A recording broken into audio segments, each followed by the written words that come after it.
Jesús. Y espero que el Señor nos hable, amén. Bueno, mi pastor Juan también está enfermo, amén. Oremos también por el pastor en el nombre del Señor Jesús, amén. Hermanos, la verdad que quisiera hablarles a ustedes durante un pequeño momento bajo este título de resistir firmes en la fe, amén. Porque si hay algo que yo creo, hermanos, y la experiencia nos ha enseñado, que la fe nos podría sacar automáticamente de cualquier problema que nosotros tengamos. La fe nos puede sacar de enfermedad, nos puede sacar de pruebas, nos puede sacar de cualquier dificultad que se nos presente, pero la palabra del Señor también nos enseña que hay algunas cosas, hay algunos problemas, hay algunas necesidades, hay algunas situaciones en la vida que nosotros debemos soportar. Amén. El libro de 2 de Corintios, capítulo 12, del versículo 7 al versículo 10, me habla de un apóstol Pablo que algo le estorbaba, que algo le molestaba, que algo no lo podía dejar tranquilo. Y él expresa estas palabras y dice: respecto a lo cual te he rogado 3 veces, aleluya, que se quite de mí, y tú me has dicho: bástate de mi gracia. Hermanos, Dios nos está diciendo que no todos los problemas Dios los va a solucionar. Que no todas las situaciones, no todas las enfermedades, el Señor las va a sacar. Hay enfermedades, hay dolencias, hay situaciones en nuestra vida que están ahí con un propósito. Amén. Están ahí simplemente para que nosotros podamos servir a Dios mejor de lo que estamos sirviendo. Amén. La palabra del Señor nos dice, aleluya, el apóstol Pablo nos enseña y dice: para que la grandeza de las revelaciones no se me exalte desmedidamente, me fue dado un aguijón. Es decir, Pablo saboreaba el propósito de Dios en medio de su problema. ¿Sabe por qué muchas veces vienen los problemas? Por lo que dice Pablo: para que no me enaltezca de sobremanera. Porque Pablo era Pablo. Pablo era un hombre de respeto. Pablo era un hombre amado por la congregación. Pablo era un hombre que su palabra valía. Pablo era un hombre que la gente lo admiraba. Entonces Pablo dice: para que yo no me enaltezca sobremanera, me has dado un aguijón en mi carne, un mensajero de Satanás que me bofetee, para que no me enaltezca de sobremanera. En pocas palabras, hermano, el propósito de Dios en el padecimiento, el de Pablo, él no ignoraba que el Señor estaba haciendo algo con él. Amén. El Señor estaba haciendo algo con él. Es por eso que Pablo dice: por tanto, y de buena gana, no de mala gana, de buena gana me gloriaré más en mis debilidades. Y eso es lo que nosotros tenemos que aprender como iglesia, a que cuando hayan problemas, cuando hayan angustia, porque todos tenemos problemas, todos tenemos angustia, todos hemos pasado necesidades, que cuando haya eso no me voy a gloriar de mala manera, no voy a patear las piedras ni a bajonearme, sino que de buena gana me gloriaré y diré que el poder de Cristo está en mí. Porque dice el versículo 10 de esta misma escritura, dice: porque cuando soy débil, fuerte soy. ¿Cuántos lo creen, hermanos? Aleluya. Pablo conocía el padecimiento que él tenía. Y ese padecimiento lo convertía en fortaleza.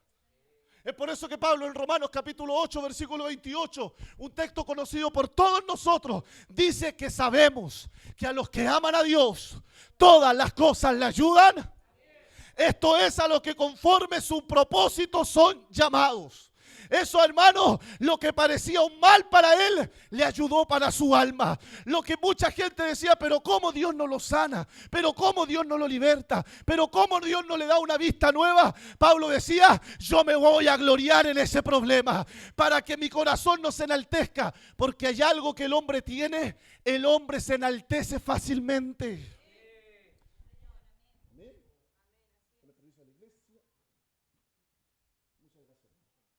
El hombre se enaltece fácilmente. Hay un dicho que decía mi madre que es, a ver, ¿cómo era que era? A ver, ¿cómo era? La vaca no se acuerda cuando era ternero. Y es verdad, muchos de nosotros nos olvidamos cuando éramos lo que éramos antes, lo que hacíamos. Es por eso que Pablo dice, este aguijón que me está dado es para que yo no me enaltezca de sobremanera. Porque nosotros los hombres muchas veces somos rápidos para juzgar, rápidos para criticar, pero cuando nos toca vivir a nosotros lo que estamos criticando y lo que estamos juzgando, ahí entendemos al hermano, ahí entendemos a la hermana, ahí recién nosotros decimos, oh, es difícil, porque el caminar del cristiano es muy juzgado. Aleluya, y lo juzgan sus mismos hermanos. Es por eso que Dios nos aflige. ¿Para qué? No para matarnos, para, aleluya, que aprendamos a vivir como Dios quiere que vivamos. Amén. La Biblia nos invita a reflexionar de nuestros hermanos. En Santiago capítulo 5, versículo 10 dice, hermanos míos, tomad como ejemplo de aflicción y de paciencia a los profetas que hablaron del Señor. Hermanos míos, tomad como ejemplo de la aflicción y de paciencia de los profetas que hablaron en el nombre del Señor. Aquí nos insta a ver que nosotros tenemos que ver de nuestros hermanos del pasado. ¿Qué vivieron ellos? ¿Por qué lo vivieron? Amén. El versículo 11 dice, habéis oído hablar de la paciencia de Job y habéis visto el fin del Señor, que es el Señor misericordioso y compasivo. Sin embargo, hermano, Job, a diferencia de Pablo, no entendía lo que estaba pasando en medio de la aflicción. Y muchos de nosotros no somos Pablo, no nos gloriamos en medio de la aflicción, no decimos gracias Señor, no, somos Job, no entendemos por qué está pasando esto. Oye, pero si yo diezmo, oye, pero si yo ofrendo, oye, pero si yo voy a la iglesia, oye, pero si yo soy una buena persona, ¿por qué me está pasando esto a mí? Así estaba Pablo, diciendo Pablo, yo no comprendía, de oídas te había oído, mas ahora mis ojos te ven. Job no entendía lo que estaba pasando. Aleluya, Job no comprendía lo que Dios le había dado a conocer. Job había conocido solamente de oídas. Pero hermanos, aleluya, bendita sea la palabra del Señor. Pero ahora conocía mejor a Dios. En otras palabras, en medio de la angustia, en medio de la aflicción, en medio de la perseveración de Job, Job pudo experimentar y crecer. Job pudo experimentar y crecer. Y en ese crecimiento logró resistir, perseverar en medio de los padecimientos. Y quiero que se quede con esta frase: el cristiano que no padece no puede crecer. El cristiano que no padece no puede crecer. No puede. El libro de Éxodo me muestra un pueblo de Israel en el capítulo 1, versículo 12. Me muestra un pueblo de Israel que estaba oprimido, que estaba necesitado, que estaba angustiado, que estaba problemado. Pero me dice que entre más los oprimían, más se multiplicaban. Entre más Faraón los oprimía, ellos se multiplicaban y crecían. El pueblo de Dios en medio de la adversidad crece. ¿Cuántos lo creen, hermanos? El problema que tú estás viviendo ahora es un problema netamente para que usted crezca, para que yo crezca, para que podamos mirar atrás y decir gracias Señor, porque si no hubiese sido por ese problema, yo no entendería cómo es el evangelio. No me va a negar que cada batalla que usted ha peleado y ha ganado le ha hecho acercarse un poquito más al Señor. ¿Cuántos lo creen, hermanos? Gloria al nombre del Señor Jesús. En el libro de Hechos, en el capítulo 8, cuando el pueblo estaba, la iglesia estaba creciendo, cuando la iglesia estaba fortaleciéndose, la Biblia dice que el Señor permitió una persecución. Los escogidos fueron perseguidos por toda Jerusalén, fueron perseguidos de la iglesia en Jerusalén. Ya no se podían juntar en las iglesias, sino que comenzaron a ser esparcidos. Amén. en toda Judea, en Samaria. Pero la Biblia nos dice que este esparcimiento sirvió para que el pueblo de Dios, los hijos de Dios, fueran anunciando el evangelio de Jesucristo. Amén. Ese problema que sucedió, donde se tuvieron que esparcir, donde tuvieron que pasar necesidades, donde los perseguían. Recuerden que Saulo, el apóstol Pablo, Saulo de Tarso, era un perseguidor de la iglesia. Y él los perseguía, a todos aquellos que hablaban de Jesús los perseguía y los metía en la cárcel. Fueran niños, mujeres, hombres, le daba lo mismo, los metía en la cárcel. Y a causa de esa persecución, el pueblo de Dios comenzó a esparcirse. Porque el pueblo de Dios, hermano, la iglesia, el plan de Jesús nunca ha sido que estemos encerrados aquí. El plan de Jesús no es que usted venga los domingos solamente a la iglesia. El plan de Jesús es que usted hable del evangelio. Jesús le dice a sus discípulos, les dice, id por todo el mundo y predicad el evangelio. ¿Qué hicieron los discípulos? Comenzaron a creer, a crecer y se refugiaron en las iglesias. ¿Y qué tuvo que hacer el Señor? Como son porfiados, mandó a perseguir la iglesia, puso el espíritu de persecución, pero eso no debilitó a la iglesia, sino que mientras más los perseguían, más predicaban del evangelio. Aleluya, bendita sea la palabra del Señor. Y hoy día no es diferente. Cuando a usted lo ven oprimido, es cuando usted más tiene que predicar de Jesucristo. Cuando usted tiene enfermedades, es cuando usted más tiene que creer que Jesús sana. Cuando usted tiene necesidad, es cuando usted más tiene que creer que Jesús suple toda necesidad. Gloria al nombre del Señor Jesús. La iglesia se expandía mientras era perseguida. Habían 120, habían 3.000, habían 5.000, pero cuando fueron perseguidos empezaron a crecer las iglesias. En casa de Cornelio comenzó a traer también el evangelio, comenzaron a predicar por los lugares. Mientras más los perseguían, la iglesia más crecía. En pocas palabras, mientras más los perseguían, más resistían firmes en la fe. Y hoy día lo que nosotros necesitamos como iglesia es resistir firmes en la fe. ¿Cuántos quieren resistir firme en la fe en este lugar? Gloria al nombre del Señor Jesús. Aleluya. Resistir. El texto que hemos leído dice: al cual resistir firmes en la fe. La palabra resistir viene del griego upomeno, que significa estar abajo, permanecer, sufrir. Soportar pruebas, tener fortaleza, perseverar, cargar desde abajo y sufrir dificultades. Todo eso significa resistir. En pocas palabras, la palabra resistir no es hacer una fuerza normal. No es tomar, qué sé yo, mi Biblia o tomar quizás este vaso y llevarlo hasta atrás, porque no me va a costar nada. La palabra resistir es cuando usted lleva una carga tan grande. ¿Cuántos de nosotros hemos pasado procesos en nuestra vida en donde todo el día llevamos cargas grandes en nuestro hombro? Amén. Ya sea por tu trabajo, ya sea por tu estudio, ya sea por tu universidad, ya sea porque tus hijos están enfermos, ya sea por las deudas, ya sea por todo, por tu matrimonio, lo que tú quieras llevar. Pero son cargas tan grandes que en cualquier momento esta carga se cae. Por eso la Biblia dice: resistid firmes. Que cada paso que demos, porque el evangelio de Jesucristo, si bien es una carrera, pero el evangelio de Jesucristo no es una carrera que usted puede correr. El evangelio de Jesucristo es un evangelio que hay que llevarlo al trote. Tranquilo, calmado, que su paso sea firme, para que no dé 2 pasos atrás y 1 paso adelante. Amén. Porque hay muchos que dan 2 pasos atrás y 1 adelante.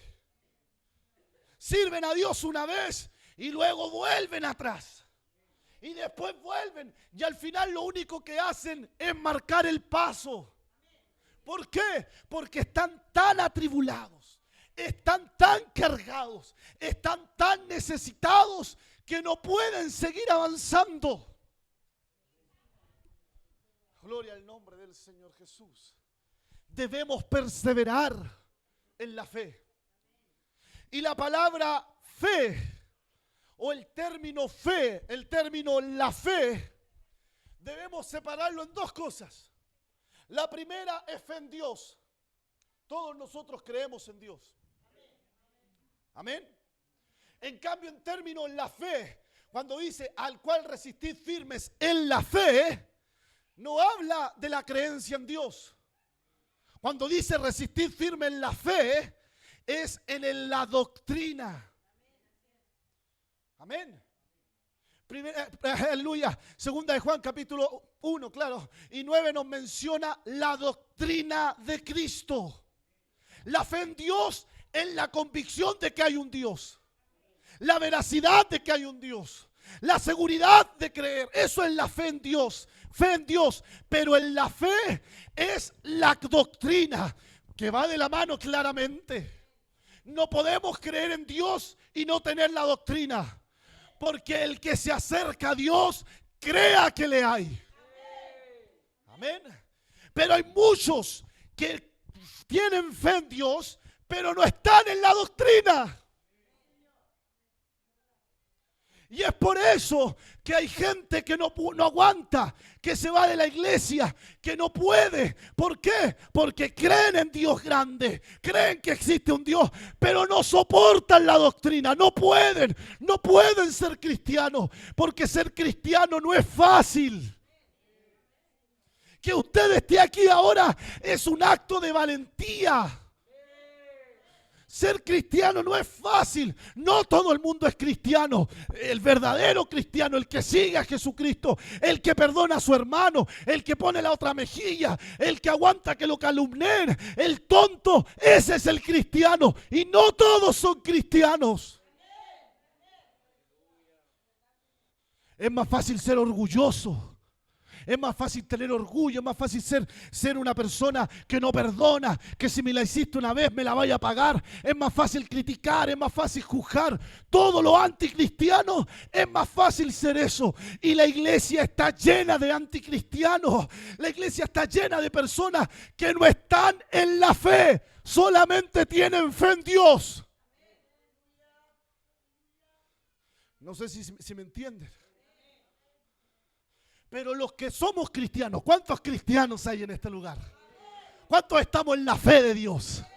No solamente creemos en Dios, no, estamos en la doctrina. Los que somos cristianos, aguantamos. ¿Y sabes por qué aguantamos, hermana? Porque el libro de Apocalipsis, capítulo 21, versículo 4, dice que enjugará Dios toda lágrima. Aleluya. Y ya no habrá muerte, no habrá más llanto, ni clamor, ni dolor. En pocas palabras, los que somos cristianos, Daniel, sabemos que un día, tarde o temprano, esta carga que yo llevo aquí en mi hombro, un día ya no va a estar. Aleluya. Ahora por eso el apóstol Pablo dice: me glorío en mi necesidad, me glorío en mi fe, aleluya, en mi debilidad, me glorío en mi necesidad, porque él sabía que en medio del problema, en medio de la aflicción, un día no muy lejano, el Señor lo iba a recompensar. Y damos gloria a Dios por eso, porque ya escucho la voz del amado decir: subí aquí, siervo fiel, en lo poco fuiste fiel, sobre mucho te pondré. ¿Cuántos lo creen? Aleluya. Gloria al nombre del Señor Jesús. El Señor nos debe probar en el desierto. Amén. El libro de Deuteronomio, capítulo 8, versículo 2 dice: y te acordarás de todo el camino por donde te ha traído Jehová tu Dios estos 40 años en el desierto, para afligirte, para probarte y para saber lo que había en tu corazón, si habías de guardar o no sus mandamientos. En pocas palabras, todos los que estamos en este lugar, inclusive el mismo Jesucristo, tuvo que pasar el desierto. Amén. Y el desierto se pasa solo. No es porque esté sola o solo, no. Usted puede tener a su esposo, usted puede tener una red de apoyo gigante, puede tener amigos, puede tener amigas, puede tener, qué sé yo, dinero en el banco, puede tener propiedades, puede la felicidad tenerla según usted, puede tener hijos, puede tener su mamá, su papá, todo lo que usted quiera, pero el desierto se pasa solo. Los procesos del desierto se viven solo. No vale llorar cuando se está en el desierto y decir estoy solo, nadie me apoya. No vale. Porque todos nosotros, aún el mismo Jesús, lo pasó solo. En Mateo capítulo 4 no me dice que a Jesús lo vinieron a confortar los ángeles. A Jesús lo confortaron los ángeles en el Getsemaní. Pero en el desierto estuvo solo. Y el diablo vino para probar lo que había en su corazón. Porque era muy fácil rendirse, era muy fácil entregarse, pero él sobrevivió a eso. Es por eso que todos nosotros tenemos que pasar el desierto. Todos nosotros tenemos que llorar, todos nosotros tenemos que padecer. Pero aunque el Señor le dice, y te acordarás del camino que anduviste en el desierto por 40 años, pero Israel nunca estuvo solo en el desierto. Si bien lo pasaron solo, pero la columna de fuego siempre estuvo con ellos. La roca que dice después del apóstol Pablo que esa roca era Cristo, siempre los acompañó. La nube y la columna de fuego, el maná, el agua, las codornices, ellos siempre vieron la gloria de Dios. Y usted no me va a negar a mí que en medio del problema y en medio de la aflicción hemos visto la gloria de Dios. ¿Cuántos han visto la gloria de Dios en medio del problema? Su lágrima está cayendo, pero antes que toque el piso, el Señor ya respondió tu oración. Aleluya. Te estás levantando tus rodillas y el Señor ya te está consolando. ¿Sabes por qué? Porque el único que te puede ayudar en el desierto no es tu pastor, no es tu líder, no es tu esposo. El único que te puede ayudar en el desierto se llama Jesús. Se llama Jesús. Se llama Jesús. Se llama Jesús. Gloria al nombre de Jesús. Jesús no te dejará padecer más de lo que puedas soportar. Jesús sufrió en la cruz y él pudo entender lo que es sufrir. Amén. Él no pondrá más carga de la que usted puede llevar. Amén. Ninguno de nosotros quiere pasar tribulaciones. ¿Cuántos aquí quieren tener problemas? Ninguno. Aún el mismo Jesús lo pidió y dijo, Señor, si es posible, pasa de mí esta copa. Amén. Pero después le dice, pero que no sea como yo quiero, porque si hubiese sido por el Cristo, tampoco hubiese querido sufrir. ¿Quién quiere que le hubiesen sacado la porquería, hermano, como se la sacaron a Jesús? Nadie. Nadie no hubiese querido entregarse. Nadie no hubiese ido al sacrificio. Por eso Jesús dice, Señor, si es posible que yo pase esto, que no pase lo que tiene que pasar. Que pase esta copa, por favor, hazlo, pero que no sea como yo quiero. Y esa es la oración que debemos hacer. Resistir firme en la fe.